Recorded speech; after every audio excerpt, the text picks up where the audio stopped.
Juan Pablo L., bienvenidos, ¿cómo están? Buen lunes, buen día. Buen día, buen lunes, querido Paulino, ¿cómo va todo? Muy bien, gracias a Dios. Bien. Semanita intensa vamos a tener, ¿eh? Sí, semana intensa. Por múltiples cosas. Sí, no hay feriados, el feriado es el lunes que viene, Correcto. el 17. El que dará un respiro a muchos. Sí, hay una noción o una certeza del gobierno que algo con la economía tiene que pasar. ¿Vos decís que van a hacer algo para No, que... Ah, vos decís no. que esperan que pase. Exacto, no, porque plan platita no va a haber, No. Eso está claro. No, el gobierno cree en que las variables que está mirando hoy son una foto que van a ir, que la foto se va a ir moviendo a medida de lo que ellos esperan, que es una tendencia positiva. Si vos me preguntás cuáles son los datos, no los tengo. ¿Confían en la paciencia de la sociedad? Eso no lo sé. No lo sé. Pero yo pregunté qué les preocupa y a mí me respondieron, tanto en el equipo económico como en Casa Rosada, que no hay preocupación específica, simplemente quieren que esto funcione. Quizás haya sido más marcada la tendencia al cambio, a aceptar, por ejemplo, que los niveles de inflación eran insostenibles, que para bajar esos niveles de inflación hacía falta una macroeconomía ordenada, un superávit fiscal. Quizás lo que ahora la sociedad, por tiempos anteriores, por idiosincrasia, por actualidad de cada una de las familias, no acepta con esa misma decisión, una decisión que, por ejemplo, se plasmó en la elección de mitad de mandato, donde por diferentes factores hubo un rotundo triunfo del oficialismo. Quizás lo que no tenga es la paciencia de decir, bueno, ¿cuánto más puedo esperar? Claro. ¿Cuándo aparece la mía? ¿Cuándo empiezo a sentir, digamos, el efecto de la estabilidad? Medida el poder adquisitivo. No, pero pará, depende quién. Mira, recién lo hablábamos con Nadine Algarañaz, que es una persona que se dedica a mirar los números fiscales y tributarios. Un crack. Bueno, ¿qué dijo? Dijo, depende del estrato social que vos mires, hay quienes llegan a fin de mes y tienen un salario disponible holgado y otros no. ¿Y por qué? Porque claro, es según el ingreso que vos tengas, 2 millones pierde 2,5 en poder de compra. 4 millones y piquito gana 5% respecto al año anterior en poder de compra. ¿Y por qué? Porque se licúa el aporte que hace como trabajador en relación de dependencia o trabajador con aporte. Y el que cobra más de 9, habíamos dicho, casi 10 millones, está teniendo una ganancia de poder de compra de 15%. Entonces tenés clase media acomodada, media alta, mejorando. Clase media complicada, clase baja con asistencia social. Entonces es muy heterogéneo también. Y con salario de 2 millones de pesos que en realidad tienen menos poder de compra. Claro. Menos disponibilidad. Eso dijo. Con lo cual hay una regresión fiscal, no una progresión fiscal, que sería lo deseable, que sea el fenómeno exactamente inverso, digamos. Por la reducción de algunos impuestos y demás. Yo creo que a eso se le suma una preocupación adicional. Una, si el gobierno está preocupado en que tiene que eventualmente tomar cartas en el asunto. Lo otro, el aislamiento del presidente, que marca Jorge Liotti, que marca Claudio Jacqueline. Pero eso no es más en términos de político. Bueno, que no hay manera de entender la economía sin política y no hay manera de hacer política sin presupuesto. Por lo tanto, hay una diferencia analítica, pero no práctica. Esta idea de que la economía no responde a la política, le estamos viendo en la inconsistencia, digamos. Es interesante tu punto de partida y vamos a explorarlo. Aislamiento respecto de propio equipo de trabajo. Sí. Aislamiento de encuestas, sondeos, pulso político más allá de sus intervenciones. Aislamiento de temas concretos, no intervino. Marca registrada en redes sociales. En la crisis de los prácticos que paralizó el comercio en la Argentina. No intervino en la discusión por la ley de tierras. Está con la agenda económica y la teoría económica, está con muchos viajes al exterior, está como la idea de potenciar su figura en el escenario internacional desde la centro derecha. Él cree que eso le va a tributar beneficios. Y la idea de que, bueno, hay un equipo que funciona. Y la verdad es que cuando vos tenés una ausencia de conducción clara, como dice Jorge Liotti, efectivamente la toma de decisiones se torna, el proceso, inconcluso, contradictorio o inconsulto en muchos casos. Y entonces empiezan los pases de factura interna. Si fue Bullrich la que generó el fracaso en el Senado, si fue Sturzenegger el artífice por no negociar, si fue la mesa política que no pudo desanudar antes las cosas, si es Santiago Caputo y su repliegue en las redes el que está generando un caldo de cultivo y de clima de época para pegarle a la línea de flotación de la política de Karina Milei en medio de una interna que no se terminó. Es aislamiento, pero no delegación, porque a veces un presidente puede delegar, ocuparse de 2 o 3 temas que los que él considera importantes y para los que se considera competente en términos de resolución, y delega a otros. Por lo que vos estás contando, no hay delegación. Yo creo que no hay delegación, de hecho no está ordenando la interna, de hecho no está gestionando la discusión política, que es muy importante que el presidente lo haga. ¿Cómo se está manifestando la interna hoy, teniendo en cuenta episodios de alto impacto como el de Manuel Adorni, por ejemplo, donde se vio claramente la interna a cielo abierto? El fin de semana, por políticas antiterroristas, hubo una foto de un acuerdo entre el FBI y la CIDE que tuiteó Santiago Caputo, que tuiteó el Gordo Dam. O sea, están activos en el metro cuadrado que conservan dentro del gobierno, pero están virtualmente desaparecidos de escena en el debate de otras cosas, de otros temas. Entonces, ese centro del ring lo ocupa Karina Milei. Es que en realidad que ocupe toda esa centralidad Karina Milei y áreas que antes ocupaba Santiago Caputo, como la justicia, solo por citar algunas, genera la reacción de Santiago Caputo, que se siente desplazado. Y yo creo que eso no está saldado. No, y no va a estar saldado nunca. Bueno, la doctrina de seguridad nacional que apuntala a Santiago Caputo a través de la Fundación Faro es una doctrina que cobija a Javier Milei, pero que Karina Milei no interviene. Ahora, después el trabajoso entramado de la construcción de la libertad avanza en términos territoriales, más los acuerdos políticos, más una mesa política que tiene básicamente una preponderancia en Karina Milei que no encuentra Santiago Caputo, con Santilli, con Martín Menem, con Lule Menem, que son los propios para Karina Milei. Creo que eso desbalanceó la hoja de ruta del oficialismo y está generando cierto descontento en algunos sectores que habían sido centralmente los determinantes en la construcción narrativa del presidente. Entiendo, perfecto. Ahora, sabíamos que era imposible que se saldara la interna con la salida de uno de los dos. Correcto. No va a pasar. Por lo menos en este gobierno. Si hay un nuevo mandato, exacto, yo creo que hay un signo de interrogación al respecto. Y la coexistencia entre Milei Karina y Caputo Santiago será por convicción o por conveniencia algo inalterable de acá a las elecciones o al final del primer mandato del presidente. Correcto. Si es que hay segundo. Correcto. Y ya hasta decíamos que formaba parte del inventario la interna, que ya preguntarse cómo puede ser que estén peleados y tengan esta interna a cielo abierto no correspondía, porque ya era una cuestión de naturalizarlo. Ahora bien, en este momento, año par, agosto de 2026, no hay elecciones. Sí se puede pensar en armados políticos, hacerlo más a mediano o largo plazo. Hay una cuestión fundamental que creo que los une, que es la intención de eliminar las PASO, para que la oposición no se ordene, para que la oferta opositora quede dispersa, fragmentada, atomizada. Y ganar en primera vuelta con 40 más 1 y 10 de 40 ventaja, más o 10. 45. Exactamente, sí. Hoy más cercano al 40 más 10 que al 45. Hoy, estas situaciones que existen, y vos describís con mucha precisión, ¿impactan en la dinámica del gobierno, en la toma de decisiones? Sí, yo creo que sí. De hecho, es lo que estamos viendo en las discusiones en el Senado, que llegan proyectos que finalmente no terminan prosperando, que tienen que ser corregidos en el andar, que tienen imprecisiones hasta desde lo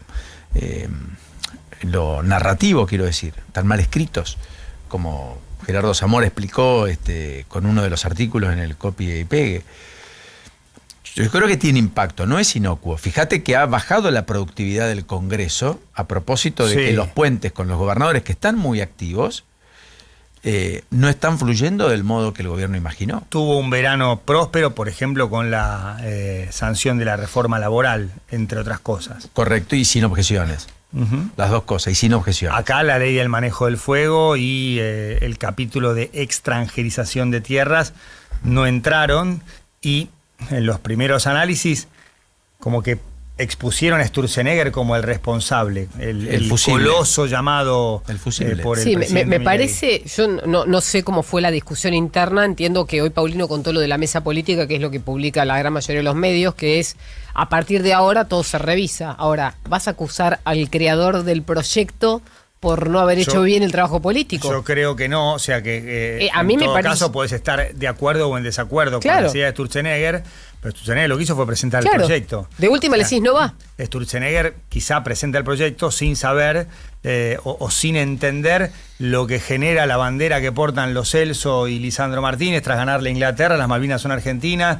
Sí, no tenía el timing, ponele. Sí. Exacto, pero no tiene por qué saberlo, más allá que Sturzenegger es futbolero, hincha de Gimnasia. Sí, el problema no tiene es exacto, tiene que haber otra gente y decir, mirá, está todo bien. Sí, pero no es Sturzenegger. Además es un proyecto de ley que fue redactado bastante tiempo atrás. Sí, claro. La crítica... o sea, no se redactó después del centro de Messi para el cabezazo de Lautaro Martínez. Tuvo 17 modificaciones, claro. O sea que tuvieron tiempo de recontrarreleerlo. Claro, o sea, no es que Sturzenegger dijo, Argentina ganó 2-1 a Inglaterra, veo el centro de Messi para Lautaro Martínez, voy a sacar esto. No, o sea, es un proyecto anterior, o sea...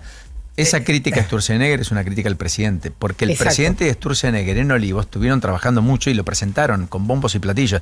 De hecho, la reforma es infinitamente más ambiciosa desde regulación por delante. Sí. Implica modificar cuestiones en materia inmobiliaria, corrigiendo registros públicos y demás, el tema de farmacias, todo lo cual quedaría en un segundo plano, quedaría pospuesto para una mejor condición de fortaleza del gobierno para la construcción de consensos para hacer esas leyes que tienen mucha resistencia. La ley de Marina Mercante yo creo que no va a llegar en el contexto en el que estamos transcurriendo con lo que ha sido el paro de los prácticos. Por ejemplo, una ley que estaba anticipada desde hace ya 2 o 3 meses, por lo menos. Fíjate la contradicción. Yo entiendo lo que dice Paulino y coincido. Hay una ley de reforma, en lugar de querer reformar, que hacen un acuerdo paralelo y los propios prácticos deciden bajar sus ingresos un 20%. Quiere decir que ellos podrían seguir trabajando con 20% menos de ingresos. No está claro que se ejecute, porque eso todavía no está firmado. Está bien, pero es el acuerdo formal de palabra. Eso es lo que dice el gobierno. Los prácticos no lo dijeron. Y de hecho los prácticos lo único que pidieron para levantar... No, porque no hablaron. No hablaron nunca. Ni antes ni después. No. Ni antes ni después. Pero hubo una cámara que representó a los prácticos que salió a defenderlos. No tienen gremio, por ejemplo. Por eso no podían dictaminar la conciliación obligatoria que hubiera hecho el gobierno. Exacto, no tienen gremio. Los prácticos, lo único que pedían para levantar el paro era que se derogue un decreto del presidente y Sturzenegger, que finalmente el gobierno derogó. Ahora, durante una semana todo parado. Un avance y un retroceso. Así. Eso tiene que ver con la interna, con una, entre comillas, parálisis del gobierno en cuanto a la interna, o todavía falta incorporación de la burocracia bien entendida, de funcionarios de carrera que sepan exactamente cómo funciona el Estado. O la política. Exactamente. Esa es una gran pregunta, porque este es el mismo gobierno que puso en Aerolíneas a un Fabián Lombardo que tiene más de una década en la aerolínea y logró los casos grandes resultados. De Marín y Lombardo, o sea, Marín en YPF y Lombardo en Aerolíneas Argentinas, son 2 casos de management en empresas con vínculos con el Estado. Exitoso. Muy exitosos, y ahí, por supuesto, el responsable es el presidente. Correcto. O sea, la gestión de Marín en YPF es muy buena, muy ambiciosa también, con proyectos 2030, y Aerolíneas acaba de dar superávit, cuando en un primer momento formaba parte de la ley Bases Grande para privatizarla y es un caso de éxito de gestión pública. Franco Mogueta, que era el secretario de Transporte en La Nación, conmigo dijo, Aerolíneas el año que viene, ¿se privatiza o se cierra? Cuando comenzó el gobierno, me acuerdo. ¿Se privatiza o se cierra? Esa era la que después se discutió la cooperativa, que nadie la quería. Y estamos hablando de una empresa que siempre funcionó bien en términos de horario, puntualidad, regularidad, o sea, y hay casos, Flybondi y otras empresas que vinieron supuestamente a competir con Aerolíneas que quedaron en el camino. Porque funcionaron mal. Pero con muchas demoras, y lo que le ha agregado Lombardo, a quien no conozco, es un management exitoso con la colaboración de todos los trabajadores de la compañía, exacto, pilotos, personal de carga, etcétera, etcétera, y hoy Aerolíneas da superávit. Y no pierde plata. Y ya reparte dividendos. Y reparte dividendos. Entonces, bien vale la pregunta. Es tan fuerte el contraste, y es el mismo gobierno que te preguntás, ¿pero cómo? Porque digamos, las cosas no son ni blancas ni negras, porque está lleno de matices, porque hay muchos grises, porque depende que mires y vas a encontrar una respuesta mejor, porque es el mismo gobierno que ha mirado para otro lado y ha reducido a cero la inversión pública en materia de infraestructura. Por ejemplo, cobra un impuesto. El impuesto a los combustibles. El impuesto a los combustibles, que lo venimos diciendo desde acá hasta el hartazgo, lo publicó el CONADAMON el fin de semana, explotó el tema.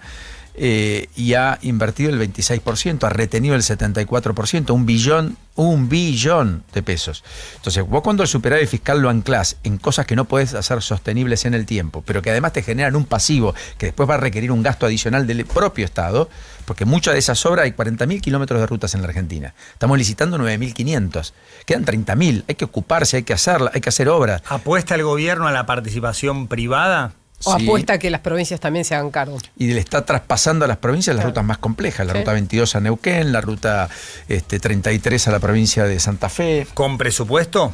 No, sin presupuesto. Sin presupuesto. Pero lo que pasa es que ellos están pensando en pedirle a los organismos multilaterales plata, no lo va a hacer. Cada provincia no va a invertir de su Pero bolsillo. Pensá lo que pasa con los organismos multilaterales. La ruta 3, que va a mi ciudad, Las Flores, que va a Azul, etcétera, tenía un convenio gestado por Alberto Fernández con el BID para poder ser llevada adelante la autovía entre Monte y Gorch. Esa obra empezó en 2023, se continuó durante los primeros años del gobierno. El año pasado se frenó. ¿Por qué? Porque en la necesidad fiscal, en medio de la corrida del dólar, Caputo pidió redireccionar todos los acuerdos que había específicos con montos asignados a obras específicas a rentas generales.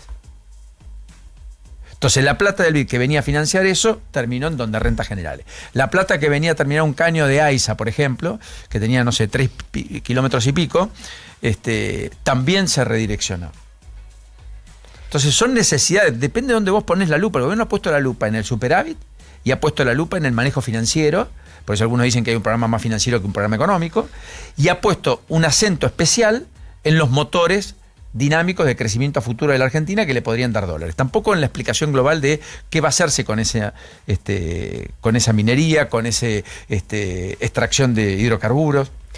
Y hay si otro lo vas dato. A hacer con industrialización, eso que sin dice industrialización. Paulino combina con esto que yo conté temprano, que es cómo ven los mercados una posible reelección de Javier Milei. Y lo que hacen es descontar de precio de los bonos. O sea, lo que vos mirás es cuánto valen hoy los bonos respecto de lo que valían para saber qué altísima o bajísima probabilidad tienen hoy los que invierten en el mercado para esperar una reelección. Hay un 83% que espera una reelección de Milei con esta foto. ¿Pero invierte? No. Claro, están invirtiendo. Ahora están invirtiendo. Claro, por eso suben los bonos y suben las acciones. En bonos, no en la economía real. Vos no tenés dólares, en salvo acciones, excepciones. En acciones sí, porque es economía real. Si yo compro acciones de YPF, estoy invirtiendo en la compañía. Sí, pero por eso decías bonos y acciones. Está muy bien. Los bonos de la deuda, que son los que mejor calificación tienen, son porque te están garantizando que con esta política que estamos describiendo, si hay algo que uno debería pensar que el gobierno de Milei nunca va a hacer, es dejar de pagar la deuda. Exacto, sí. Bueno, porque ya no te va a poner plan patita, no te va a decir que la morosidad es un término donde el Estado pueda intervenir porque es entre privados, no te va a hacer obra pública, te va a pisar incluso presupuesto universitario, te va a recortar partidas en salud, pero no va a dejar de pagar deuda. Y bueno, pero es el contrato. No, por eso digo. Puede hacer un rollover. No, el rollover lo va a hacer siempre, pero lo que dice Paulino es va a cumplir con el contrato. No va a estar en tela de juicio una discusión que en otro momento la Argentina tuvo de decir, bueno, mira, lo tenemos que defaultear porque no podemos no pagarle a los jubilados lo que corresponde y seguir pagando la deuda. Estoy diciendo un ejemplo extremo, no importa. Las elecciones del año que viene, falta un montón, falta una vida. Mucho más en esta era de redes sociales donde todo es donde el mejor de la historia pasa a ser el peor, donde todo es histórico. El crack pasa a ser un burro. No, nos vamos a olvidar de hoy, vas a ver. Exacto, o sea, se vive el día como si mañana no hubiera programa, mañana no hubiera vida. no hubiera un mañana. Un año, exactamente, falta un año largo. Hay, creo yo, todavía una pregunta sobre la que yo no tengo respuestas, y es... ¿qué se va a votar el año que viene? Sí, obviamente gobernadores, diputados, senadores. No es literal la pregunta. No. Se va a votar cuando el presidente dice yo soy mi principal rival, o sea, se va a votar la gestión de Milei, que incluye rumbo y ejecución, las dos cosas, porque hay mucha gente que comparte el rumbo y que probablemente esté en desacuerdo con la ejecución o con la velocidad. O que tenga matices. Exactamente. Sí. O realmente el paradigma anterior de una inversión y una presencia del Estado a todo nivel, con lo que eso significaba en términos de la salud de las cuentas públicas nacionales, tiene per se, no por oposición a Milei, sino por la idea, no, a mí me gusta un Estado presente y no tengo ningún problema de tener un déficit de 3% del PBI por año, porque sé que el Estado viene a solucionar problemas. No hablo de esta mirada sobre el Estado como contraposición al rumbo de Milei, sino per se, en sí misma. ¿Cuánto predicamento tiene en la sociedad? Yo creo que... todavía creo que estamos mitad y mitad, ¿eh? No lo sé, y falta mucho como para pensar si la discusión es ideológica, no por pro y anti, sino los dos modelos, pero que cada uno valga por lo que representa y significa, no por ser la contra del otro. No sé si fui claro. Sí, clarísimo. Clarísimo. Mira, hay climas de épocas y hay consensos de época. Con Alfonsín creíamos que con la libertad se comía, se educaba y se curaba. Y era un aflorar de libertad extraordinario. Y una sociedad que convivió con la democracia, con la CONADEP, con la reforma pedagógica. Luego con el menemismo pensamos que el consenso de Washington había que abrazarlo y que era para siempre, que la Argentina tenía que entrar al mundo y que lo privado tenía que ser un eje distintivo de las políticas públicas y el Estado tenía que ser muy reducido, chiquitito, y que además la mejor política industrial era no tener política industrial. Me acuerdo de una frase de la dictadura: achicar el Estado es agrandar la nación. Claro, correcto. Por ejemplo, era un clima de época. Sí. Después vino el kirchnerismo, donde se suponía que el Estado tenía que estar presente porque había que tener a resguardo a los sectores más vulnerables y por lo tanto había que distribuir la riqueza y que era una tarea omnipresente. Exacto, omnipresente, gigantesca. Y creo que no había discusión respecto de cómo crear más riqueza, sino distribuir lo existente. Exactamente. No hubo ninguna no hay ni siquiera un paper económico que demuestre eso. Hasta Lula, que en su momento, digamos, tenía afinidad ideológica con el kirchnerismo, dijo, no, tenemos que crear riqueza, hay que crecer. Claro, correcto. Pero en ese contexto, en cualquiera de los casos, el clima de época de Néstor Kirchner fueron 4 años de superávit gemelos. Comercial, de bonanza, sí. Fiscal y un crecimiento arriba del 5% saliendo del 2001 a partir y de Dual de Remes. Claro, del subsuelo. Porque la gestión de Dual de Remes Lenikov es fundamental para entender lo que vino después. Correcto. Pero abre un paréntesis para aclarar esto. Para mí la economía es móvil, o sea, y nosotros sacamos fotos de los gobiernos para poder entender. Ahora, parte de lo que está haciendo Milei va a tener repercusión después que él se vaya, y parte de lo que hicieron los gobiernos anteriores tienen repercusión en este gobierno. O sea, cierro paréntesis. No, está muy bien, porque vaca muerta es eso. Claro. Vaca muerta es impulso del lo Estado. Que dijiste de Néstor. YPF, 2011, poner plata. 7 de cada 10 dólares hasta el 2018 que estuvieron en vaca muerta las puso YPF. Entre otros, Galucho fue el primero que la vio. Galucho después creó una empresa para tener activos en YPF. Sí, que le va mejor que YPF. Y fue un CEO de YPF. Fue el CEO. El CEO probablemente de YPF. Lo puso Cristina Fernández. Y lo mantuvo Mauricio Macri. Me decían el mago. Hasta que se fue, Correcto. Se fue porque quiso, no lo echaron. Exacto, porque tenía ese proyecto. Sí. O sea, la continuidad del Estado es muy importante. Hoy se firma un acuerdo con la Unión Europea de Libre Comercio que se empezó a armar hace 15 años, que tuvo un primer contrato y un primer anuncio en 2017-2018. La emoción de Jorge Forí. Jorge Forí, que era alguien de carrera de Cancillería, no político. Después vino Santiago Cafiero y atrás de eso apareció Diana Mondino o apareció Huerten, ahora Quirno. Ninguno de carrera, pero con una mirada económica, empresaria. Incluso Huerten, empresario. Sí. Porque la diplomacia es el mundo empresario. Para este gobierno que tiene un economista como presidente. Sí. ¿Se entiende que eso está moldeando al gobierno? Pero igual tengo una contradicción respecto, y eso me lo pregunto a mí. Ponele que haya un grupo de la población, una gran parte de la población que quiere un Estado presente. Fantástico. ¿Tiene que ser grande el Estado? El Estado puede estar presente y no tiene que ser grande. Mi conclusión es, llegando a Milei, que hoy el clima de época de Milei es un clima de época donde la sociedad va a abrevar los próximos años. Sí. Con Milei o sin Milei. No hay marcha atrás. Pero Milei no quiere el Estado.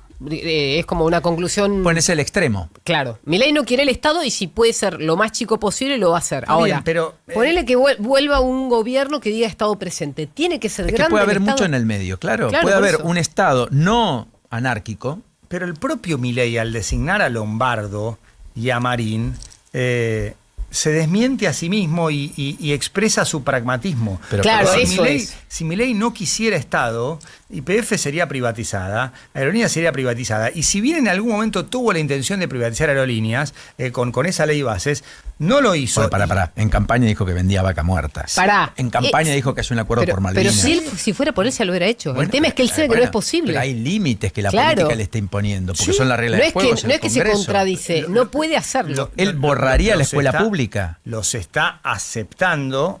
Claro, los acepta por pragmatismo, exacto. Y dentro de esa aceptación y ese pragmatismo, designa a 2 funcionarios competentes que transforman la ecuación tanto en YPF como en las líneas argentinas. O sea, alguna vez Kirchner dijo, no le den bola a lo que digo, denle bola a lo que hago. Exactamente. Exacto. Y corre para Kirchner, mirar. Para Lula, para Trump, todos. para Milei, para todos. Lula para lo todos. primero que hizo para congraciarse con el mercado fue tocar la campanita en los mercados. Sí, y a quién designó como ministro de Economía después de lo que había sido la gestión de Fernando Enrique Cardoso. Fue Meirelles, ¿no? Creo. Sí. Si no me Por eso, o sea, a mí me parece que la vara tiene que ser igual para todos. Comparto en un todo. Obviamente que hay formas, no es lo mismo putear a un presidente que tratarlo con respeto, pero yo estoy hablando de decisiones gubernamentales, en la relación entre la sociedad y el Estado. Claro. Es mucho más importante lo que los presidentes hacen que lo que los presidentes dicen. Siempre. Porque hay una batalla comunicacional, una batalla por el centro de la escena narrativa, el anabólico de las redes sociales. Eso lo sabe. Cuando lo observa Trump, lo ve más palpable que en cualquiera. Obviamente. Que Trump te dice, borro de una civilización de la faz de la tierra. Obviamente que lo que dice, negocia. Claro, anda a creer después. No, y obviamente lo que dicen los presidentes puede tener impacto en los mercados. Claro, Trump anuncia un acuerdo con Irán que no llega y de golpe el barril de petróleo baja. Y Trump lo sabe. Y eso es más vinculado con una acción que con un discurso, porque es un discurso que provoca consecuencias. En este caso, que baje el precio del barril. Pero, o sea, y vuelvo a decir que a veces las formas son importantes. Pero esa frase de Kirchner rige para todos los presidentes, porque también el presidente tiene límites, hace lo que puede. Exacto. Y a partir de ahí son mucho más importantes los grises, los matices, que el blanco y el negro, porque hacen lo que pueden, porque más hay momentos, por ejemplo, yo creo que esta ley, la que no se aprobó desde la extranjerización y el manejo del fuego, con negociaciones, con subir a 25% en lugar de 15%, no creo que hubiera pasado en ningún momento del año la extranjerización irrestricta o la posibilidad irrestricta, pero con estas negociaciones en abril pasaba. Es verdad eso. Bueno, pero el gobierno se ha desgastado. Claro. Por supuesto, pero por eso te digo, hay momentos en los que la misma idea puede ser buena o puede ser mala. El timing es en política tan importante como la iniciativa. ¿Y el timing de qué depende? De los matices. Y del contexto. Del contexto, y el contexto cambia. Correcto. Y una cosa, cuando el presidente dice voy por la reelección, tengo ya electo al vicepresidente, acelera los tiempos, y eso es perjudicial, porque está anticipando los tiempos y se desgasta él en el discurrir. Todo el mundo está planteando, ¿es reelecto o no es reelecto? Bueno, pero para, ¿qué pasa hasta que es reelecto? Los próximos 14. Todo el mundo, como dicen en el campo, desencillar hasta que aclare, hasta que no pase yo la plata no la pongo. Yo creo que esa frase, en la era pre-redes sociales, formaba parte del juego. Hoy, con la intensidad porque te están... y lo efímero correcto. de cada día es muy difícil. Yo me acuerdo que Menem bromeaba con el R con R guitarra. Y decía que el candidato iba a ser con R. Y fue Rucauf al final. Pero claro, año 95, otro tiempo, claro. Recién teníamos internet, ni siquiera había wifi, o sea, no existían los smartphones. Hoy es otra cosa. Y pensar lo que a la gente le produce, porque mientras la oposición hablaba de candidato, ¿qué decía la gente? Bueno, estos quieren llegar, todos se pelean por quién es. ¿Qué pasa cuando desde el poder se habla de la reelección, se habla de los vices? O sea, Patricia Bullrich dice, no, yo voy a ser presidente, pero después de Milei, entonces anticipa 5 años la decisión, no descarta ser jefa de gobierno de la ciudad. Santilli dice, mi apuesta es la provincia de Buenos Aires. Entonces todos empiezan a jugar la política y dicen, pero pará, gestioname, vos tenés la responsabilidad. Yo creo que ahí entró también el oficialismo en ese discurrir de... Pero no me hables de la campaña cuando no hay año electoral. Hay una frase célebre de Julio Piumato no hay que almorzarse la cena. Exacto. Entonces, cuidado con eso. Pero están hablando de elecciones y ¿qué pasó con la ley? Lo que acaba de decir Juan Pablo. Nadie de la política se ocupó de sacarla como estaba. Y resulta que la culpa es de la que la escribió. Pero es que no había manera, estaba mal escrita, estaba mal redactada. Yo no digo que esté bien, pero es el presidente el que lo envió. Y el presidente lo envió sin que diputados y senadores de la Libertad Avanza lo conozcan porque no querían que se filtre. Perfecto, pero el presidente lo envía. Hay 17 cambios y los responsables son políticos los que tienen que conseguir los votos. Después vos podés culpar al presidente por el proyecto en sí. Bullrich te dice lo que te dijo. Entre Adorni, que no puede discutir. Bueno. Más el Mundial, más Sturzenegger, que nunca dio una explicación. Pero la mesa política es responsable acá. Para mí ni el presidente ni Sturzenegger. Es la mesa política la que no supo sacar adelante la ley. Yo creo que la mesa política tuvo demasiado para hacer, hizo hasta donde pudo, y hay cosas que no... El clima de época era el presidente retirando el proyecto y decir, no es ahora, no es el contexto. De hecho, ¿qué hace el gobierno? Retira la discusión sobre zonas frías, porque si obliga al Senado a votar, probablemente pierda. Sí. ¿Cómo le explicás en medio de la ola de frío a la gente que va a recibir menos subsidio porque vos tenés que ajustar el Estado? Y porque vos tenés que hacer un cambio de lo que destinás en subsidios a la energía y al gas, lo vas a tener que destinar a pagar intereses de la deuda. Para el gobierno es una discusión hasta incómoda, para el oficialismo y las espadas políticas que lo tienen que hacer. ¿Cómo le justificás al de Mar del Plata, Bahía Blanca, los de la costa bonaerense que tienen reclamos históricos, sur de Córdoba, sur de Santa Fe, respecto al frío, en medio de heladas, en medio de hasta lugares que recibieron nieve? Hoy no es el momento. Y claro, en invierno que no, si lo hubieras discutido en verano, por ahí pasaba. Ahora no. Claro. ¿Ves? Entonces, en verano eso todo el mundo es se olvida praxis que hace política. Sí. Pero el gobierno lo envió cuando empezaba el invierno. Sí. Lo envió en junio el proyecto. Bueno, mayo. falta de timing. Lo aprobó diputados con media sanción muy finita. Y a cambio de acordar con los gobernadores del norte que va a haber una zona caliente, que tampoco llegó al proyecto. Los gobernadores dicen, no. O me votás el proyecto de zona caliente antes, o no te acompaño en zona fría. Eso no es táctica, es estrategia. No le voy a demandar a Milei ese lugar porque es otro, la divulgación, la discusión económica, tampoco quizás al propio Santiago Caputo, que digamos, participa mucho de lo que es la discursión, de la estructura narrativa, del discurso del gobierno, de la estrategia comunicacional. Pero hablando de los timings políticos en tu relación con gobernadores, diputados, senadores, vos me decís Diego Santilli, que fue candidato a diputado, ganó la elección, fue ministro del Interior por... 30 años hace política, 30. Fue vicejefe de gobierno 8. Sí, y ahora es jefe de gabinete. Fue ministro de Seguridad. Patricia Bullrich también entiende mucho de los tiempos y sabe cuándo hablar, cuándo callar, 30 qué años decir de vida política. Qué no decir, o sea... Ex ministra de la Rúa, ex ministro de Mauricio Macri. Nació en la política. Tiene expertise claro, en ese tema tan clave que es el timing, porque una idea buena, mal ejecutada se transforma en mala idea. Correcto. Y una buena idea ejecutada a destiempo también termina siendo mala idea. Más allá de coincidir con los enunciados, hay timings que hay que respetar para que esto funcione. O sea, el gobierno no es que no tiene, quizás al principio carecía de estas personas, pero hoy las tiene. Pero el problema es... Antes las tenía con Guillermo Francos, por ejemplo. Claro. Que era también un tiempista. Sí, pero ¿qué decíamos de Franco? No tiene poder. Él te dice todo que sí, pero después va y no tiene cómo conseguirlo. Pero, por ejemplo, ¿cómo Entonces no la tiene pregunta es... Pero ¿cómo no tiene poder, por ejemplo, un Santilli o una Bullrich? Que, por ejemplo, Bullrich trabajó codo a codo con Sturzenegger. Ella conocía los cambios por más que los legisladores no la conocieran. Ella sabía lo que estaba proponiéndole al Pleno. Pero cuenta en el entorno de Bullrich que le dijo a Sturzenegger, este no es un proyecto para Argentina. Este proyecto está mal vendido. Este proyecto va a tener que tener muchas modificaciones. Y de hecho hubo un diálogo que los medios traducimos la semana pasada, la semana anterior a la discusión, hay que recopilarlo, donde hubo un enfrentamiento entre Sturzenegger y Bullrich, porque Bullrich objetaba la iniciativa de fondo de Sturzenegger. Perfecto, pero ¿quién es el jefe de todos? Además del presidente.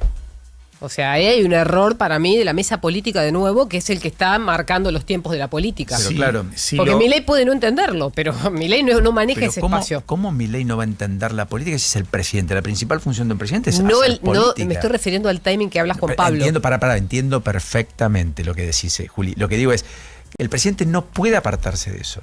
Por más que quiera, no puede. No, pero no está para eso, está trabajando en otra cosa. Él dijo, quiero este proyecto aprobado, perfecto. Los que trabajan con él en la política deberían decirle, bueno, ahora no, ahora sí, esto va a cambiar. Bueno, quizás no me consta que se lo hayan dicho, quizás se lo dijeron. Y si se lo dijeron, entonces el presidente debió cambiar.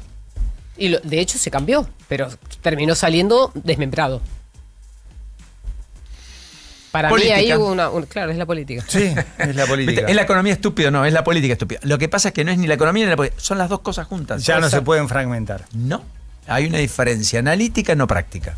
No se puede fragmentar la política y la economía en lo que es la gestión gubernamental, la comunicación tampoco. Nunca. Y cualquier gobierno que tenga fragmentación y no haya una comunión entre distintos objetivos o subobjetivos del principal, que es un buen funcionamiento, va a tener inconvenientes. ¿Por qué sentís, Ele, cuando planteamos nosotros estas cosas, cuando hablamos de estos temas y cuando nos involucramos?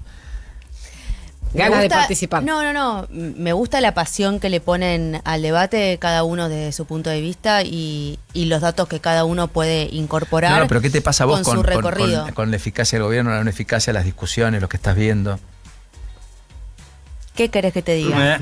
A mí lo que siempre me preocupa es que la gente llegue a fin de mes y que la gente tenga una vida digna. Eso es lo que para mí es más importante. ¿Vos crees que eso no está pasando? No.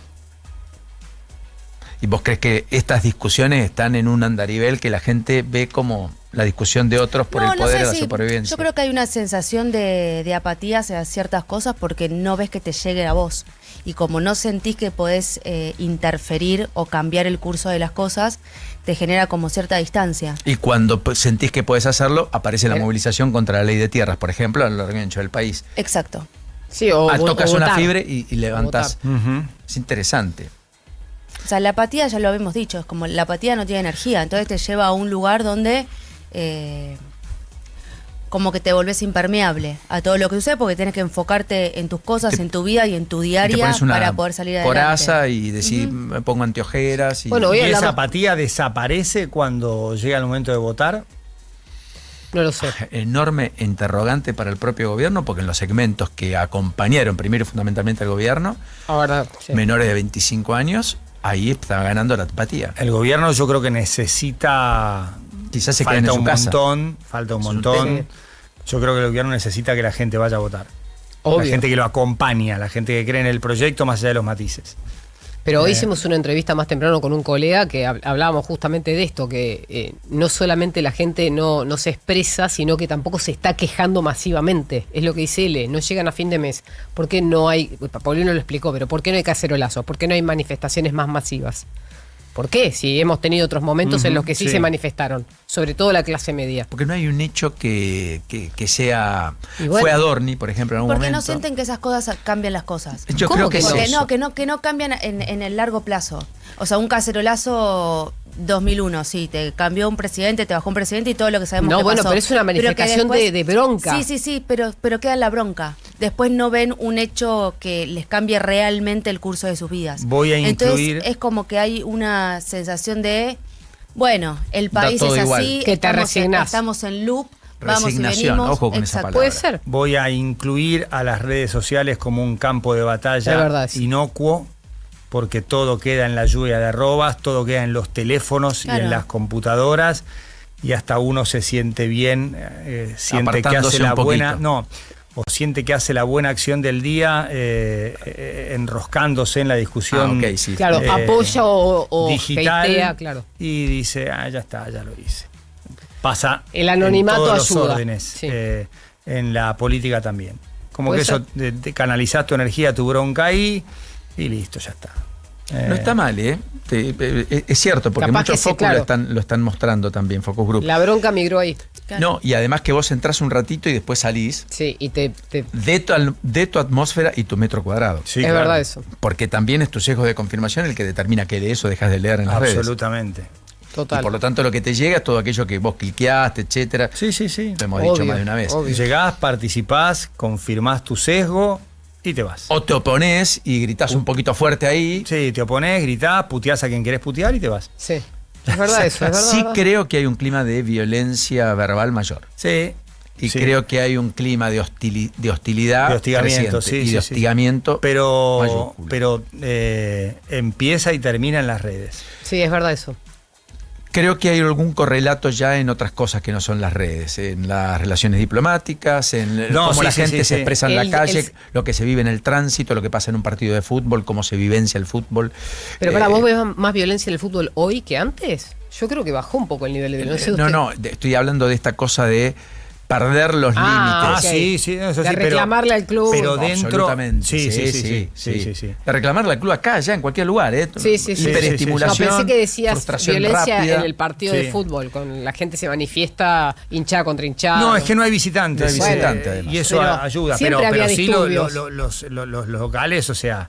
Un equipo. Hoy es más difícil ser local que visitante. Está 20 minutos sin patear al arco y empieza el jugador, es de Bonnie Tyler, que para descanse. Hoy es más difícil, creo, ser local que visitante.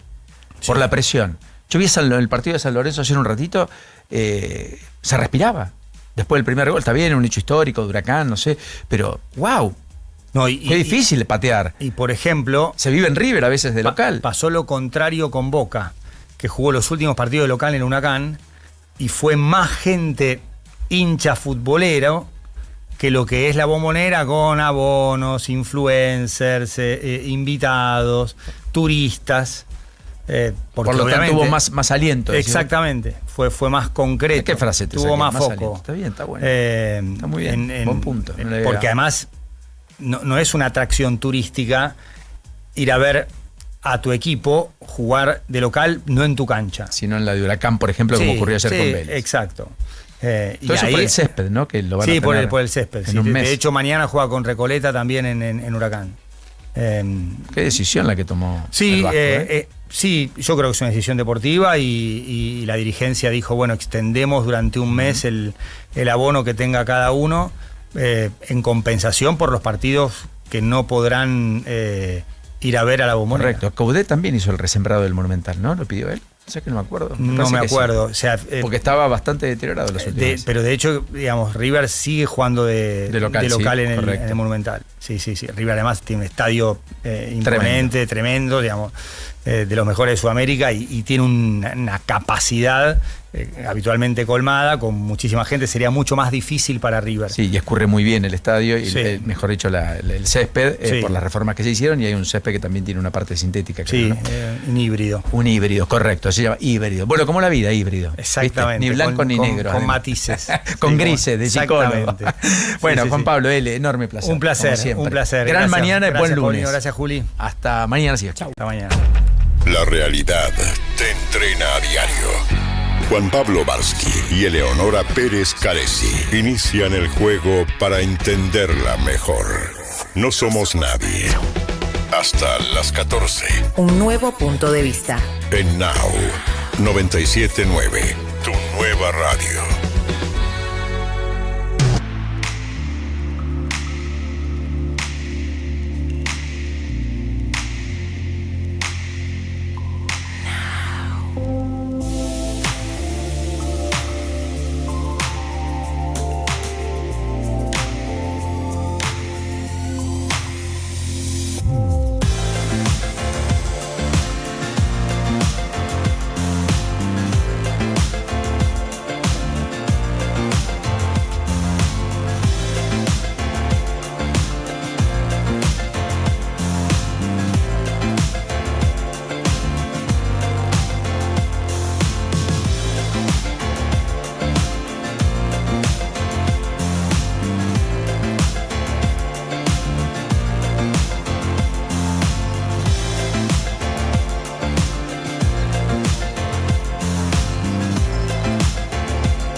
Buen día para todos, bienvenidos a No Somos Nadie. Arrancamos con Coffee and TV de Blur, musicalmente este programa a las 11 menos 10 en toda la República Argentina. Hasta las 14 estamos aquí en No Somos Nadie. Punto de partida necesario, imprescindible. Feliz cumpleaños, querido Mauro Enbe. Muchas gracias. Muchas felicidades, feliz cumple. Muchísimas gracias. ¿Cuántos pocos años cumplís? 29 años. 29. 29 años. Te quedan 7 de ruleta todavía, en realidad sí, 8. Sí. Yo digo, mi alma creo que cumplió 85. Pero no. En cuerpo 29. Ya te dije, para el Index seguís siendo joven. Exactamente. De 14 a 29 es joven. Lo que dice Claro. el Index. Pero sí, muy contento, así que muchas gracias. Bueno, no arrancaste bien en la jornada de ayer, pero bueno. El pre-cumpleaños no fue bueno. No fue bueno. ¿Fuiste a la cancha? Sí, estuve en la cancha y no fue para nada una buena jornada y sobre todo más que bronca era tristeza y resignación. Sí. Creo que fue la sensación, ¿no? El equipo de Mauro de San Lorenzo, que perdió el clásico con Huracán 0-2, continúa la muy mala racha. Ganó muy pocos clásicos, es cierto que muchos terminaron empatados, pero por ejemplo Huracán ganó los últimos 2, 3 de los últimos 4. Con gol de Caicedo. Con gol de Caicedo de nuevo, 2 en realidad, que provocó con el festejo y fue amonestado, y Martínez tuvo la sensibilidad de sacarlo, pero en el medio Orlando Gil le pegó un cabezazo a Blondel y lo echaron. Pero además no creó situaciones San Lorenzo, no. No. De hecho, un San Lorenzo muy apático, sin ideas, y esta vez lo sentí con menos empuje que los anteriores, los partidos anteriores, que no hizo nada. Sonó el jugadores también. Sonó el jugadores, en general lo que solía sonar es movete, Boedo, movete. Sí, también. Pero esta vez fue jugadores, que es algo que hace mucho no escuchaba en la cancha de San Lorenzo, y que el propio Gorosito también se refirió a eso diciendo el insulto no sirve, cosa que comparto, pero bueno, la sensación de la gente ya no es este partido, son muchos ciclos de fracaso. Ese es el punto, ¿no? Por una cuestión institucional también. Exactamente. Bueno, feliz cumple. Gracias. Tenemos un terremoto en Colombia como noticia de última hora. Un terremoto con 7,4 en la escala, con impacto en Cali, en Bogotá. Es uno de los temas